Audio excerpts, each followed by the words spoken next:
decide that they're going to go back. So they leave Simeon, and they get their grain, and they head out. And then Joseph does something very, very unusual as he gives them grain to take back to feed his family, to feed his father and the household. In verses 25 and 26, Joseph gave orders to fill their bags with grain, to put each man's silver back in his sack, and to give them provisions for their journey. And after this was done for them, they loaded their grain on their donkeys and left. Now, interestingly enough about this passage is that Joseph was responsible. Remember, he was over all of Egypt, including the treasury. And so what he does is he takes their money and he puts their money back into their sack. Now, if he had done that, he would have been stealing from Pharaoh.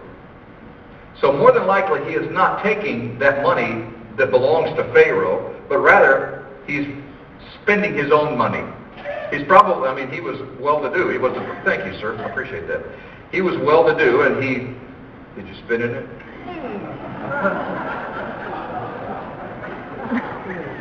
Just checking.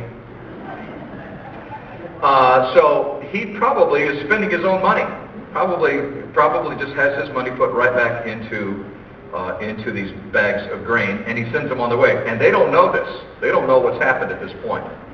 Now, they don't know that Joseph has returned the payment for the grain, and that evening they make the discovery, and they absolutely fall apart. It's in Genesis 42, verse 28. When the first one opens up his sack of grain, he's going to feed one of the donkeys. And it says, hey guys. He didn't really say hey guys, but he might as well. I think he said dudes. He said, my silver has been returned. Here it is in my sack. Their hearts sank because they realized, whoa, we were in so much trouble. And they turned to each other trembling and said, what is this that God has done to us? Now the problem is that because they have the grain and they have their money, it appears that they haven't paid for it. So that's stealing, which is punishable obviously by death. And they're panicking at this point. See what Joseph was doing all along? He was putting them into a position where they were under his authority, essentially, without even understanding what was going on. And he was basically putting them into a role where they had to be responsive to him. If he'd have just let them go and just say, hey guys, guess who I am? Everything's okay. Everything that they would have, oh, okay, fine, and then they would have gone on their merry way. But God's using him now to do a work in their life also. Now, there are two contrasting responses on the brothers' part in this passage that we've looked at. And those are the things that I want us to take a look at for the next few minutes. Two things that they do. The first one is a picture of guilt. The second one is a picture of conviction. And I want us to see the difference between the two because, unfortunately, this isn't taught enough, I believe, isn't taught enough in the church today. And too many Christians have really misunderstood this. Too many people in the world have misunderstood this. Their first response is a response of moral guilt. They have this moral guilt about what they've done. It's back in, we've already seen the passage in 21 and 23, verses 21 and 23. They said, look, we're being punished because of our brother. We saw how distressed he was when he pleaded with us for his life. We wouldn't listen, and now his distress has come upon us. And what they're saying is, look, we are being punished, and we deserve to be punished. And what they're saying is, we need to pay the price for our guilt. We deserve to be punished. We need to pay the price for our guilt. Now, here's something that we need to understand. They're dealing with guilt here. It's a moral guilt. Moral guilt is a sense of remorse for one's action. It's this idea that I've done something that is not acceptable, that was wrong in my consideration. It was morally wrong, and I've done something wrong, and I have remorse for it. And along with that comes a sense of accountability. And it's the idea that, look, I can do something about my actions or failure to make things right or to make them better. Even if it means that I'm punished, which basically assuages my guilt. It's the idea that I've done something morally inappropriate, morally wrong. There is a moral failure on my part. I've done something wrong, and if I do something, then I can make it right.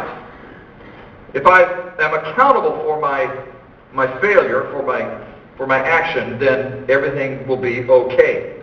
Now, this is where so many Christians and even non-Christians live their faith. This is where so many non-Christians stop when it comes to living their life on a higher plane. They have a sense of moral guilt for some sort of action, and then they apologize to God for it, and even perhaps determined to do something to make up for the moral failure. God, I'm sorry I did that, and I'll never do it again. Or God, I'm sorry I did that, and so if you'll forgive me, then I'll do this and this and this and this. And they make their decision about their relationship with God based on their moral failure. God, I did something wrong, and I'm sorry about it, and so please punish me, or let me do something to deal with my guilt. You know, when I was a boy, and you've heard me talk about my relationship. I have two brothers and a sister, but my next brother down, Tim, and I spent most of our life trying to kill each other, and because that was what brothers did. And so we were always getting into trouble, And if I could get him into trouble, it was even better, you know.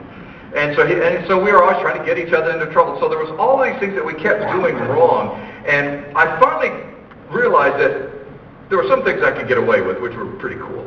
But there were some things that I did not get away with, and my attitude was, well, let's just get the punishment over with so I can go on to the next thing, you know.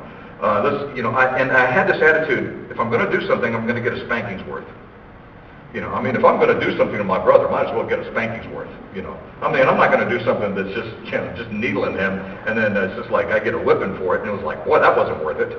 If I'm going to do something, I'm going to get a whipping's worth. And so that's how I would do it, and that's how he did things too, and that's why he hit me with hammers, and I hit him with a shovel, and, you know, we just, you know, stuff like that. You know, brotherly love type stuff. And by the way, my brother and I are good friends now, and maybe because we don't see each other that much, I don't know, but no, he lives up in Maryville, and but there was a sense of moral guilt sometimes for some things that I did, and I just wanted to get punished and get it over with so I can move on with my life. A lot of Christians operate that way. We do things for which we feel morally guilty. I did something, and let's just get the punishment over with so I can move on with my life. Or we say, okay, God, forgive me for what I did, and then we sort of feel like, okay, well, the Bible says God forgive me, so I can move on with my life, and I'm okay now. The problem with moral guilt is twofold. One, we control it. We control our moral guilt. We determine when we are relieved of the guilt. If I'm feeling guilty for something that I've done, what I'm doing is I'm controlling my guilt. And I determine when I'm relieved of my guilt. I decide that my punishment is worth the relief of my guilt. That at some point I say, okay, I've suffered enough, now I'm no longer guilty for this. Or I make the decision that if somebody does something back to me, then I'm okay. You know, if God punishes me, then we're even. And we live our life just trying to be even. You know, okay, I did something wrong, something happened to me, so now we're even. You live your life that way? Hey, you know what, something bad happened, you know, I did something bad over here, and then this thing happened bad to me, and okay, God, we're even. And we live our life that way with this idea that, and we're controlling our guilt. We're saying, I'm determining what the value is of my moral guilt and whether or not I've been relieved of my guilt. And overcoming the moral failure is based on willpower. In other words, the way I overcome my failure or overcome my guilt, which is why so many people struggle with habitual sins, is that they treat their sin as a moral failure, and so the way that I can overcome it is by sheer willpower. In other words, I will never spit in the sink again. You know, and you have this willpower that you're just not going to do it. Then what happens? Sure enough, you end up doing that. And people end up struggling with some horrible moral issues in their life because they're trying to control it with sheer willpower. And you can't do that. Your willpower is one of the reasons that got you in trouble in the first place. The will to do that. The choice to do that thing that was morally wrong.